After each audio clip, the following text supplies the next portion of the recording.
Olá, investidor! Meu nome é Wagner Caetano. Iniciamos agora o programa Na Mira do Trader. Hoje, segunda-feira, 28 de setembro de 2020, 16h42. Eu agradeço a amizade, carinho, participação e batemos o desafio dos 95 mil pontos. Eu vou mostrar aqui na tela, pessoal. Vou fazer só uma prévia, depois eu volto aqui em detalhes. E quem disse que Wagner Caetano não faz day trade? Né? Eu tenho 500 mini contratos na venda. A gente tem aqui o valor apurado 48.540 e o projetado 170.460, 19K, 219K. Pô, professor, fez day trade? Fiz day trade. Explico melhor depois. Pô, mas você falou que não faz day trade, né? Depois eu explico melhor isso aí. O que a gente fez? Compra de 20% da posição 100 mini contratos a 94.660, que é este ponto aqui. Seguindo fielmente o nosso planejamento. Uma das melhores formas de fortalecer o seu emocional, o seu psicológico é seguir seu plano. Então aqui eu comprei 20% da posição, no repique eu vendi esses mesmos 20% a 95.400. Eu só vou explicar rapidamente aqui, depois eu detalho, eu volto no assunto. Só para explicar para alguns como é que funciona aqui.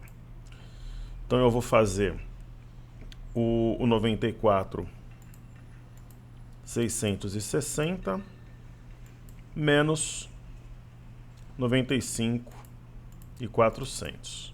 Correto? Não são 740 pontos? Aí eu faço 740 pontos vezes 0,20, que é a variação por mini contratos, vezes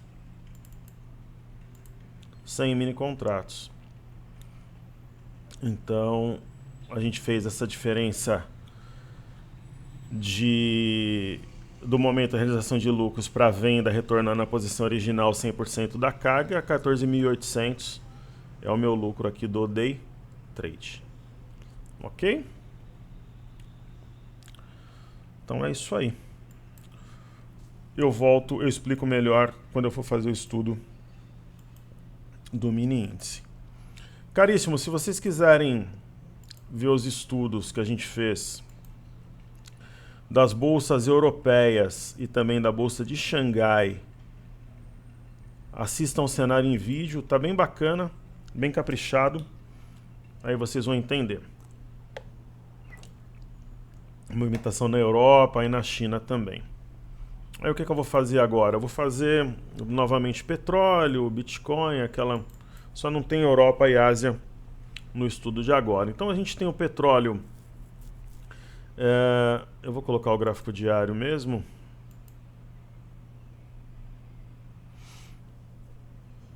A gente vai colocar aqui o gráfico diário que tem uma LTA, que pode ser a prancha do pirata, só que está demonstrando força, né?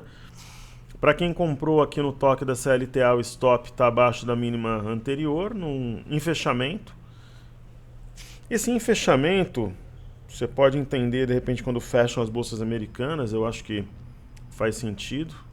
Até para o Bitcoin, apesar de ser 24/7, ali em torno de 18, 19 horas, eu acho um momento bom de avaliar a posição. A mesma coisa, porque se fosse pelo intraday, teria sido estopado no petróleo, ele está subido, é fechamento no caso do petróleo. Via de regra tem uma volatilidade, entre aspas, mais tranquila, né? Mas já operou até de maneira negativa. Então eu gosto sempre de citar para não dar margem a nenhum tipo de comentário com base naquilo que eu falei. Nós mostramos o Bitcoin mais cedo, a mesma ideia, stop abaixo da mínima do dia anterior. Ah, professor, eu gosto de tomar minhas decisões à meia-noite quando vira. Esse negócio de tomar decisão entre 18 e 19 horas, tal, não é muito a minha praia. Beleza, eu digo porque ali tem uma liquidez importante, né? 18 horas, 19 quando voltam os futuros americanos, mas é uma questão de escolha e de estratégia.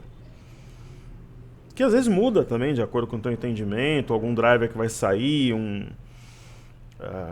de repente um indicador que você está aguardando, você pode esperar o indicador para fazer a movimentação, tudo é válido, pessoal. Né?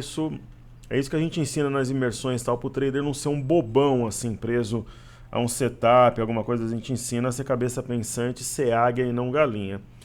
No caso do BZQ, que ele é inversamente proporcional ao nosso mercado em dobro, né? A gente tem uma baita de uma barra aqui de 7,43. Ele costuma explodir quando a gente tem queda aqui no Brasil, está acima da máxima do dia 20 de agosto, essa máxima é 16,64, demonstrando força, né? Então, o fato do BZQ demonstrar força, é um ETF, é um sinal, sei lá, de repente ele pode buscar algo perto aqui de 18,35, então teoricamente teria mais espaço para a nossa bolsa cair, é uma ideia, é uma hipótese, sim.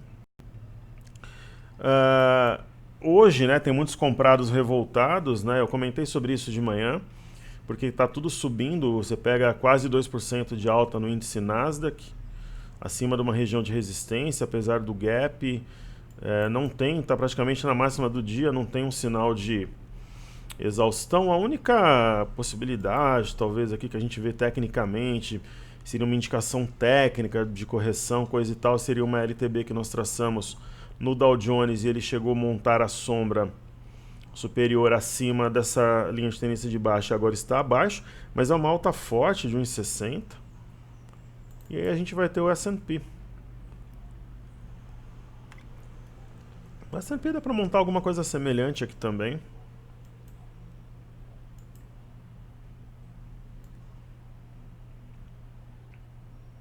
Só que no caso do S&P não tocou, né? O Dow Jones sim. Por exemplo, se o S&P, se eu tivesse posicionado num mini contrato do S&P, onde é que estaria o meu stop? Vocês acham que estaria aqui no 3323? Nananina não, estaria na mínima de hoje, que é o 3332. Então varia, pessoal, de acordo com as técnicas, por isso que eu ensino vários setups para o aluno, ensino acima de tudo ele interagir com a movimentação, não ser um trader reativo, ele ter essa pretensão, mas na verdade ele avaliar as possibilidades e aí ele agir de acordo com aquele cenário que vai se materializando, envolvendo o gráfico, fluxo e fundamentos. Aí nós teremos o EWZ, a ETF brasileira negociada em Nova York. O EWZ, nós tínhamos uma ideia de uma primeira batida aos 28 dólares, mais cedo, quando eu gravei o cenário em vídeo, eu falava para vocês que se começasse a arrefecer, rapidamente ele desceria para fechar esse gap, né, a 27,69 foi fechado. E se o cenário pesasse de fato, não hoje, né, mas a gente pode ter um teste de 26 com 21. De repente vai bater até hoje, mas o gap está fechado, bingo. Aí nós vamos ter o VIX a seguir, o TradingView já foi melhor.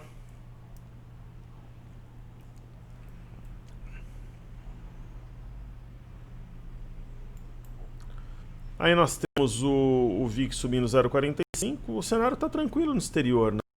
Tem um martelete, talvez um rompimento falso de 25,19, mas enfim. O candle vermelho está bem volátil, mas a venda está... Apesar de estar subindo 49, não está dando sopa aqui para os compradores, não. E aí nós temos a seguir o DXY, que é o dólar contra uma cesta de moedas, especialmente N e euro. Está corrigindo, mas a inclinação é francamente altista. Eu interpreto essa movimentação, esse desenho dos candles como uma correção no tempo. E assim, eu não tenho... A gente estava falando de trabalhar sempre com bom humor, né, pessoal? Caramba, quando os alunos me chamam de mestre, de guru, esse tipo de coisa, eu sou professor. Eu sou professor porque eu tenho a paixão pelo ensino. Por ensinar aquilo que eu conheço e que eu acho que vai colaborar para o crescimento da renda variável no Brasil. Mas às vezes, né, você é chamado de mestre, de coisas do gênero, porque é parte do aluno. Agora, quando o camarada se intitula, né, mestre não sei do que, né, o mestre dos candles, é o mestre do não sei da onde, é o mestre das... É mestre de nada, nunca abriu uma boleta. Né, eu acho uma piada isso aí, esses títulos exaltando, né, o profissional que ele se intitula, sendo que nunca abriu uma boleta, não conhece nada. Se eu passar uma prova para esse pessoal aí de 10 questões, erram 9. Esse tipo de situação gera uma expectativa muito grande no pessoal que entra, e muitas vezes essa pessoa é decepcionada e ela sai da bolsa, né?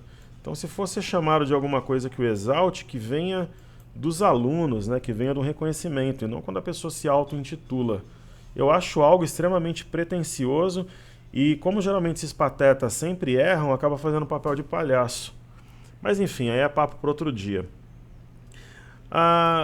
E eu não estou falando especificamente de ninguém, eu estou falando de maneira geral, né? Pô, a humildade, eu acho que ela enobrece, né? E quando existe uma arrogância, além de ser altamente desafiador, né? Quer dizer, se você é o mestre, os outros são o quê, né? Aprendizes? Quer dizer que eu sou aprendiz desse pessoal aí. Então é uma situação bastante complicada, né? Eu particularmente acho abominável. E é a minha opinião, eu tenho liberdade de expressão. E é aquilo que eu penso. Eu daqui a pouco eu prefiro me expressar, né, do que ficar fazendo conchavo, né?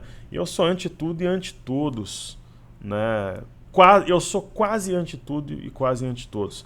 Tem alguns poucos que se salvam. Eu sou mesmo inimigo do sistema, né? E eu sou um trader antagonista. E eu tenho a coragem de falar porque como eu opero e o meu sustento vem das minhas operações, eu faço a parte educacional por paixão, por amor, e eu cobro por isso e cobro caro, porque o conteúdo que é entregue é N vezes, inclusive em operações, aquilo que o aluno paga, e eu cobro caro mesmo, né? Só que é caro, pô, o cara vai lá e tira N vezes o valor investido, é caro ou é barato, né? Então, sabe por que eu falo isso, pessoal? Porque a base vem e ela não tem o que ela precisaria ter de educação financeira sem interesses secundários para que essa pessoa se mantenha, seja educada, seja uma cabeça pensante e traga outras pessoas com o mesmo perfil, senão a gente só fica trocando. Ok? Então a gente tem Bovespa em dólares, perdendo aqui a 17 mil. Aparentemente temos suporte a 16.100, não sei se desce até aqui. O trade aqui de cima, eu acho para quem está vendido, pode ir realizando o lucro passo a passo. E aí nós vamos ter... Eu acho que a gente já fez tudo. Então vamos aqui para os ativos fixos, né? No caso dos juros, lembra que eu comentei, né, que estava estranha a alta dos juros, tal, que parecia que vinha a bomba por aí? Porque quando eu gravei a bolsa estava em alta. Não sei se vocês lembram disso. O cenário em vídeo, então tem uma região de resistência aqui, está trabalhando no vazio, mas deu compra realmente na média, né? Então, de repente, quem comprou pode ir realizando o lucro pouco a pouco. Poucas vezes a gente viu na história da bolsa aqui no Brasil o DI subir 7% e subiu mais. Isso daqui é muita coisa. É estilo dias de circuit breaker, né? Para a bolsa, ou quase isso, né? Guardadas as devidas proporções. Aí nós temos o IFNC, né?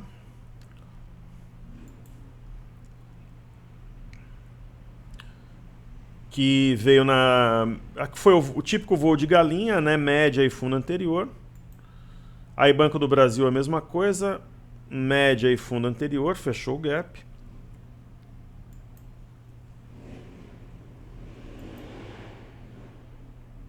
Média e fundo anterior, fechou o gap. Esse é no cenário que eu não posso dizer explicitamente que eu tenho meu grupo fechado, mas é no cenário previsível, né? Nas entrelinhas eu comentei que isso daqui aconteceria mais cedo, ó. Lembra que eu falei que Itaú tinha uma situação mais clara? A LTB bateu média, voltou, preencheu. E aí a gente tem Itaúsa. Ela não chegou a tocar na LTB, mas ela foi na média e perdeu o 9,16. E aí, por fim, a gente tem Sambi 11. Né, que, lembra que eu comentei, ó, Sambi 11 está subindo 5 e pouco por cento. Está subindo 5 com alguma coisa, quase 6%. Se a gente depois olhar o gráfico e estiver subindo 2, 3%, é sinal de entrada da força vendedora, blá blá blá. Lembra que eu comentei no cenário em vídeo? Então é isso. Assista ao cenário em vídeo e assista agora para você conseguir entender, conectar o raciocínio. Então é isso, ó, fundo anterior. Né, tem o gap aqui, Santander era o banco mais forte, né? Por isso que eu falo para tomar cuidado com a alavancagem no day trade. Tem uns bobalhões aí que ensinam que o ativo bom de comprar é aquele que está subindo mais. Quem comprou nos 29 e agora está alavancado? É o que eu explico. Aí depois falam que eu sou chato, que eu sou rígido demais. Eu falo para tentar alertar. Eu não nego conhecimento, aquilo que eu sei para passar para o aluno. Só que tem que entender o nosso racional e procurar prestar atenção e materializar. Ambev, entendo que se perder essa região das mínimas aqui, vem fechar gap a 11,99, ela ficou devendo esse teste, B3, SA3. Vocês lembram na sexta-feira, já na própria quinta-feira, que eu comentava que eu não acreditava no rompimento desse canal, baixo volume, coisa e tal? Pois então, ó, tem uma Marubozu anulando esse, veio justamente no 54,45, mínima de hoje, 54,56, quase lá. Fato é, se perder 53,71, parte baixa do canal seria alvo. Aí temos o BOVA 11. Eu não lembro qual foi a última vez que a gente teve um candle negativo com essa amplitude. Faz bastante tempo, ó, eu estou tirando o zoom aqui. Praticamente desde o crash. Nem nos dias... Teve aqui, né? Dia 9/3 tal, mas é um candle realmente de bastante amplitude. Estou falando amplitude, não estou falando gap. Às vezes já abrem gap de baixa, entendam bem. Tá vindo na parte baixa do canal. Será que 86 com 76 ou alguma coisa perto dos 90 seria alvo? Possivelmente, tem que trabalhar passo a passo, com tranquilidade. No caso do Ibov, bingo, parte baixa do canal foi tocada, só que é o seguinte, fechou abaixo de 95,630, o gráfico nos mostra que teria uma próxima parada 93,260. Né? Uma hipótese aqui. Aí falemos do dólar, então, o dólar disparou, né? Ele nem chegou a tocar essa região de topo e de fundos, e veio numa região aqui do 5627, logo acima tem o 563341. Se eu tivesse comprado, eu realizaria lucro, ou de repente uns 60%, colocaria stop abaixo de 5624,500, uns 3 pontinhos abaixo, ou no próprio 5627, é válido também. Ou de repente você é mais arisco, 5639, já teria sido estopado o lucro no bolso. Esse tipo de stop é um stop inteligente, é diferente daquele tipo de stop abobado, medroso, imbecilizado, que traz consigo um alto nível de idiotia. Por quê? O camarada acaba tendo o medo de perder, tira a vontade de ganhar. Ele perde a agressividade, ele perde a sagacidade e ele vira uma ovelha. Aí, pessoal, esse tipo de comportamento na bolsa, aí não dá. Claro, você tem que ter manejo de risco. Eu sou o que mais condena aqui operações alavancadas, usar a mágica corretora daquela coisa no day trade, mas tem que ter uma dose correta, na minha opinião, de agressividade. Então eu vou fazer 2 destaques de baixa e 2 de alta. Eu acho que eu sou o anti-herói, né? Aquele que fala a verdade, que é difícil de engolir, mas é o que eu acho que eu devo fazer, eu acho que é o meu papel e assim eu vou seguir. BIF3 é uma ação que está no seu radar, professor? Está. Ela deu um sinal de venda, inclusive para ganhar na venda, a mesma operação short aqui nessa estrela cadente. Pô, você tem uma estrela cadente, um rompimento falso, né? Agora ela está caindo abaixo dos 12,02, ela já começa a ficar interessante, não tem sinal de fundo, né? Um dos destaques, inclusive, da queda hoje, a gente tem... Vou falar de IDUC, né? YDUC. Eu acho estranho chamar de IDUC. Um dos destaques também, caindo forte. O ativo não consolidou, não conseguiu trabalhar, não se consolidou o preço acima de 29,61, então é normal vir para a base da movimentação, que é o 27,03. Então, para quem vendeu aqui em cima, eu acho que é lucro no bolso. Esse gap, a gente pode considerá-lo como sendo um gap, ele não foi exatamente um gap de fuga, né, porque o movimento foi muito curto. E tem uma região aqui de 26,65 que, se o mercado pesar, pode concentrar alguns compradores. Aí falar de alta hoje sem falar em banco, acho que a gente pode falar da Embraer. Embraer é Embraer, ela é sempre do contra, né? O pessoal do... Você tá num time de futebol, aí todo mundo sobe no ônibus, ela sobe no ônibus das freiras. Então é um ativo bem sambado pelo mercado. Aqui ela fez um arame, foi perto da média e já está voltando, né? Quer dizer, subiu bem mais. Acho que ela só fez fechar esse gap aqui, ó, 6,62, 6,66, então ela fechou o gap, ó. Lembra que eu falo de gap quando está contra a tendência? Tem que ficar esperto. E aí a gente vai ter a IRBR3, também conhecida como quebra vendido. Os vendidos o pessoal que vendeu no fundo, né? O que eu comentei com vocês quando ela fez esse movimento, que ela tinha um alvo na LTB. Alvo é alvo, então comprou aqui e vende aqui. É o que eu penso. Além do que ela tinha um gap, né, para fechar em 7,44. Então fechou o gap, tocou LTB, no meu entendimento é para realizar lucro de forma completa. É a minha compreensão, a minha leitura. É quebra vendido porque saiu aqui de 5,83, foi a 7,50. Né? Por que quebra vendido? Vamos fazer conta aqui, ó.